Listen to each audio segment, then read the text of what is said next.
Echipa noastră de filmare era în Mariupol atunci când Rusia a atacat Ucraina. Rachetный атак.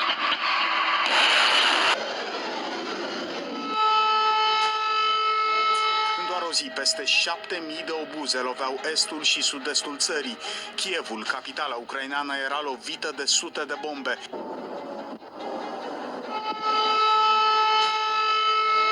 Aveam în fața ochilor cel mai mare atac asupra unei țări europene din cel de-al doilea război mondial. Era martor la două masacre greu de imaginat pentru Europa secolului 21. În Bucea și Irpin, la 25 de kilometri de Kiev, rușii au torturat și ucis peste 300 de oameni. Printre ei mulți copii.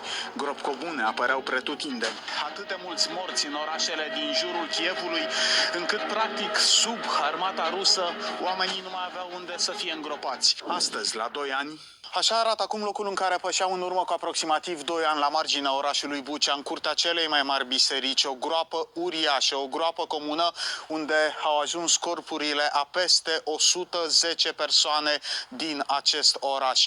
Corpuri care au fost descoperite câteva săptămâni mai târziu de către armata ucraineană, în momentul în care orașul a fost recucerit. La 2 ani de la masacru, Sasha are puterea să vorbească cu noi. Este încă zdruncinat de ce i s-a întâmplat.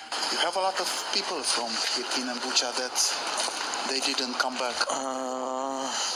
Maybe 20%.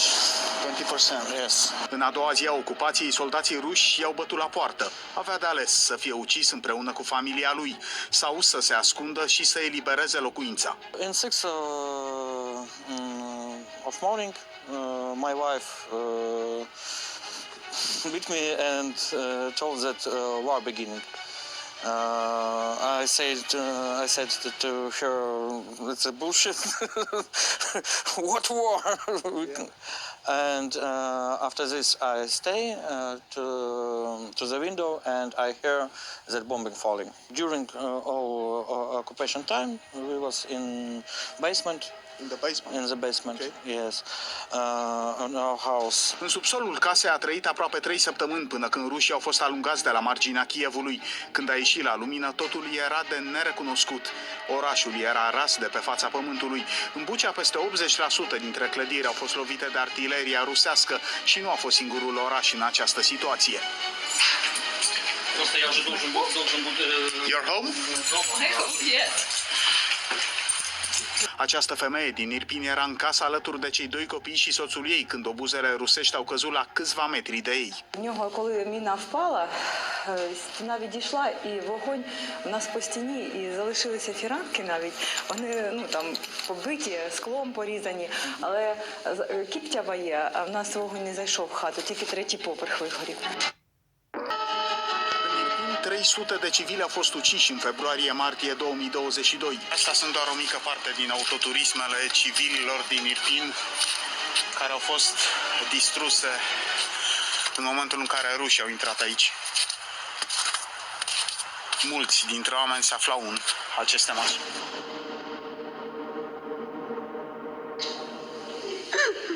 This war, not for 1 or 2 years, maybe 5 years. It's a very long war, I think so. But we win. 2 ani de război și urmele persistă, nu au cum să fie șterse. În multe dintre casele de aici nu se mai poate locui. Undeva la 15-20% dintre oamenii care locuiau în satele, comunele învecinate Kievului nu s-au mai întors și nu cred că se vor mai întoarce la locuințele lor.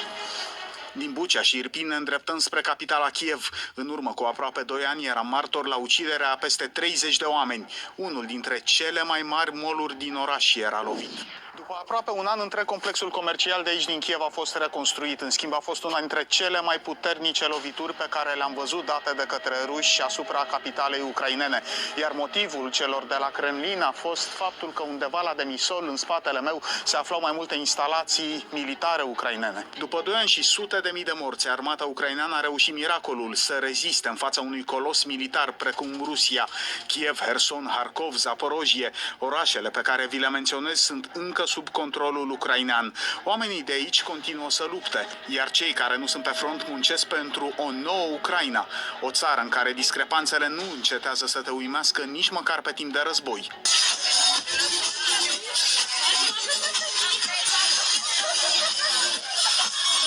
În Odessa, de exemplu, unul dintre puținele orașe cosmopolite ale Ucrainei, viața de noapte nu a apus. În weekend, străzile și cluburile de noapte sunt pline.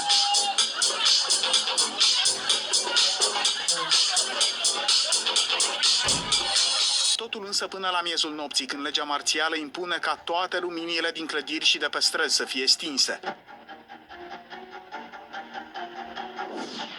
2024 se anunță a fi un an crucial pentru Ucraina și nu doar din punct de vedere militar, ci mai ales politic. Alegerile din Statele Unite ale Americii sau cele din Rusia își vor pune cu siguranță amprenta asupra evoluției frontului de aici.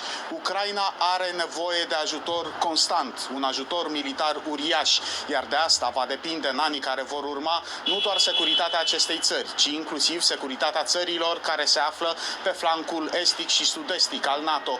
Din Kiev, Laurențiu Rădulescu și Cosmin Herea, Antena 3 CNN.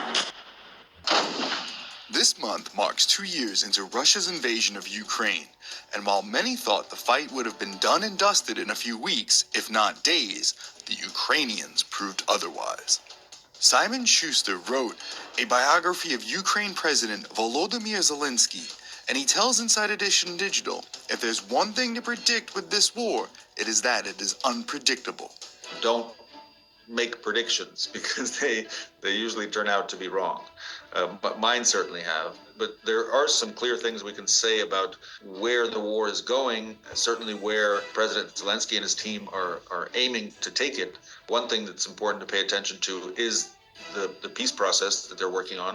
At the end of 2022, President Zelensky did present a 10-point peace plan, and his chief of staff, Andrei Yermak, has been working on bringing that peace process to life, essentially developing the architecture for a possible future negotiation to end the war. The other dimension to really pay attention to, I think, is domestic production of weapons inside Ukraine.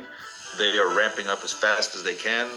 I think the war is moving in the direction of what Zelensky calls active defense. So that does mean a pretty static front line in terms of the infantry fighting and trench warfare. But a lot of these attacks using drones, missiles, long-distance attacks, striking deep inside Russian territory, in Crimea, far behind enemy lines. And a lot of those attacks are conducted with homemade, Ukrainian-made weapons. And that has become a massive priority for Zelensky as Western aid declines and as we face the very real possibility of Donald Trump returning to the White House. The Ukrainians are preparing for such eventualities by increasing their own production of weapons so that they are not forced into some kind of negotiation or capitulation that they refuse to take part in. As Ukraine has changed, so has its leader. His transformation and evolution as a leader, as a person, has been really dramatic and fascinating to watch and to follow. You know, in the early days when I met him, when he was running for president, yeah, he was fairly naive about what the challenges of the presidency would be like. And he did run a campaign that was in some ways similar to what Donald Trump had done in the United States, not in terms of policies or positions, but in terms of running as an outsider, promising to drain the swamp, promising to breathe new blood, bring fresh faces into the political leadership. In that way, they were similar. They also had the similarity of both being natives of the entertainment industry. Since then, you know, I think there have been several stages in the evolution of Zelensky's character. He quickly became disillusioned with alliances, and he saw that allies of Ukraine really are driven by their interests, their political interests, their national interests, and rarely are they driven by shared values or common goals. But the main transformation I saw in him was during the full-scale invasion. So those early weeks and months when he really stepped into the persona that we now see every day on our news feeds and television screens, kind of wartime leader from central casting. That transformation was really stark, and honestly, I didn't think he had it in him. I was surprised when he was able to play that role so effectively and so convincingly, and to really inspire the world to believe in Ukraine's victory, and to provide all the support that Ukraine has gotten. As for what the war between Russia and Ukraine has taught us, There are a lot of lessons in terms of the future of armed conflict, the obsolescence of tanks in a world where drones are so cheap and so deadly and so destructive. Another lesson is don't underestimate the underdog. Just don't bet all your chips on the mathematically most likely scenario. Human resilience, human ingenuity, these things can surprise us in various ways, in ways that no one predicts. So I think this whole war has taught me certainly to be very humble about assumptions assumptions about the relative strength of various geopolitical players or figures or leaders or people.